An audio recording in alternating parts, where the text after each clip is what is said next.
జనసేన ఎమ్మెల్యేలు ఎమ్మెల్సీలతో ఎంపీలతో ఉప ముఖ్యమంత్రి పవన్ కళ్యాణ్ సమావేశమయ్యారు.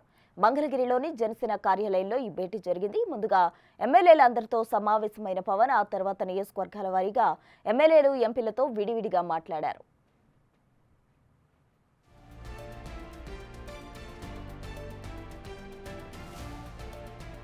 ఎమ్మెల్యేల పనితీరుపై తనకొచ్చిన నివేదికల ఆధారంగా సమీక్షించారు. స్థానికంగా ఉన్న సమస్యలపై ఆరా తీశారు. కూటమి పార్టీల నేతలతో సఖ్యత, ప్రభుత్వ కార్యక్రమాల అమలు, జనసేన పార్టీ శ్రేణులతో ఎలా ఉంటున్నారనే విషయాలపై ఆరా తీశారు. కొన్ని చోట్ల ఎమ్మెల్యేల వ్యవహార శైలి గురించి పవన్ కళ్యాణ్ కు ఫిర్యాదులు కూడా అందాయి.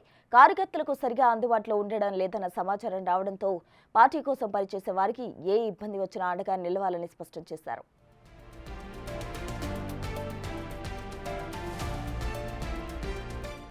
అసెంబ్లీలో జనసేన ఎమ్మెల్యేలు ఏ అంశాలపై మాట్లాడారో అడిగి తెలుసుకున్నారు. నియోజకవర్గాలలో తాగునీటి, పారిశుద్ధ్య సమస్యలు లేకుండా చూడాలని ఉప ముఖ్యమంత్రి పవన్ తమను ఆదేశించారని సమావేశం అనంతరం ఎమ్మెల్యేలు చెప్పారు.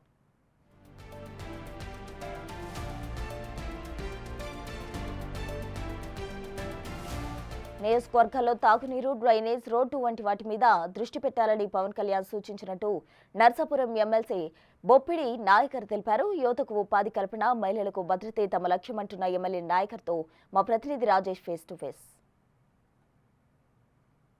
ఏ అంశాలు ప్రధానంగా మీ అధినేత మీకు దిశానిర్దేశం చేశారు? అంటే జనసేన పార్టీని స్థాపించిన తర్వాత పవన్ కళ్యాణ్ గారు ప్రత్యేకంగా యువతకు పెద్దపీట వేశారు. గతంలో కూడా మరి 2014 నుంచి పార్టీని పెట్టి యువతని ముందుకు తీసుకొచ్చే విధంగా కూడా మా పార్టీ ముందుకు వెళ్తుంది. అంటే ఎంప్లాయ్మెంట్ కోసం యువతకు ఎంప్లాయ్మెంట్ ఇచ్చే విధంగా మనం 2019 నుంచి 24 వరకు ఏ రకంగా పోరాటాలు చేసాం. అదేవిధంగా ప్రత్యేకంగా చూసుకుంటే రోడ్ల విషయంలో కూడా ఆ రోజున ప్రభుత్వం అధికారంలో ఉన్న జగన్మోహన్ రెడ్డి ప్రభుత్వం ఎక్కడ కూడా రోడ్లు అన్నది ఏ రకంగా ఒక్క రోడ్లు కూడా వేయలేని పరిస్థితి. అలాంటిది ఆ రోజున మేము పోరాటాలు చేసాం ఆ రోడ్ల కోసం. అదే ప్రధానంగా త్రాగునీరు విషయంలో కూడా ఈ 3 అంశాలు కూడా ప్రధానంగా చర్చకు రావడం జరిగింది.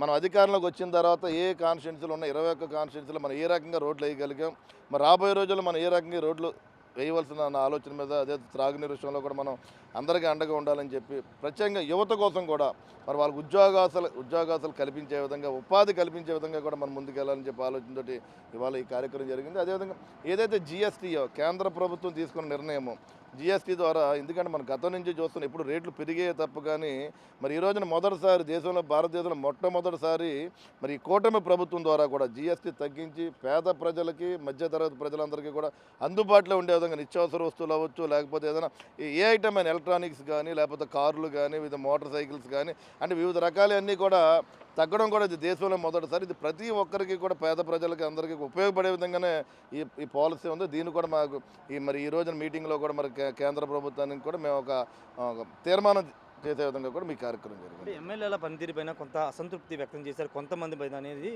అంటే ఎక్కడ అలాంటిది ఏమీ లేదు. మేమందరం కూడా జనసేన పార్టీ ఉన్న 21 ఎమ్మెల్యేలు కూడా ప్రతి కాన్స్టిట్యున్సీలు కూడా వాళ్ళు ప్రతిదీ ఒక నిబద్ధతతో మేమందరం కూడా కలిసి పనిచేస్తున్నాం. ప్రజలకు దగ్గరగా ఉండే విధంగానే మరి ఏదైతే పథకాలను ప్రతి పథకాన్ని కూడా ఇంప్రూవ్మెంట్ చేసే విధంగా మేము ముందుకెళ్తున్నాం.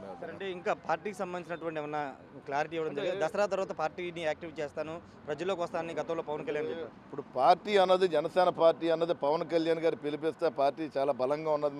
మేము చూసారు 100% స్ట్రైక్ తోటి మేము ముందుకు రావడం జరిగింది. అదేవిధంగా పార్టీని కొన్ని చోట్ల ఏంటంటే మరి మేము స్థానికంగా ఉన్న 21 మంది ఎమ్మెల్యేలు ఉన్నటువంటి కానీ మేము కొన్ని చోట్ల ఎమ్మెల్యే లేని చోటను కూడా ఇన్ఛార్జీ లేని చోట ఉంది. అక్కడ కూడా పార్టీని మనం ఏ రకంగా బలోపేతం చేయాలి, మనం కలిసి ఏ రకంగా ప్రయాణం చేయాలని ఆలోచన. లేనిపోయిన రూమర్స్ మాత్రమే సృష్టిస్తున్నారని ఎమ్మెల్యే బొమ్మిడి నాయకరే చెప్తున్నారు. పూర్తి స్థాయిలో పార్టీ బలోపేతంతో పాటు గతంలో ఇచ్చిన హామీలతో పాటు ఇప్పుడు ఏం చేయాలనే అంశాల సంబంధించి నియోజకవర్గాల వారీగా త్రాగునీరు, డ్రైనేజీ, రోడ్డు ఎన్ని సమస్యలు, ముఖ్యంగా యువతకు ఎంప్లాయ్మెంట్ అనే అంశం మీద కూడా ఎమ్మెల్యేలు పనిచేయాలని చెప్తున్నారు. అదేవిధంగా జీఎస్టీ సంస్కరణలకు సంబంధించి కేంద్రం తీసుకొచ్చినటువంటి తగ్గుదల అంశాలని ప్రజల్లోకి తీసుకువెళ్ళాలి, దానికి సంబంధించిన ఒక తీర్మానం కూడా ఈరోజు చేసినట్టుగా ఎమ్మెల్యే బొమ్మిడి నాయకరే చెప్తున్నారు.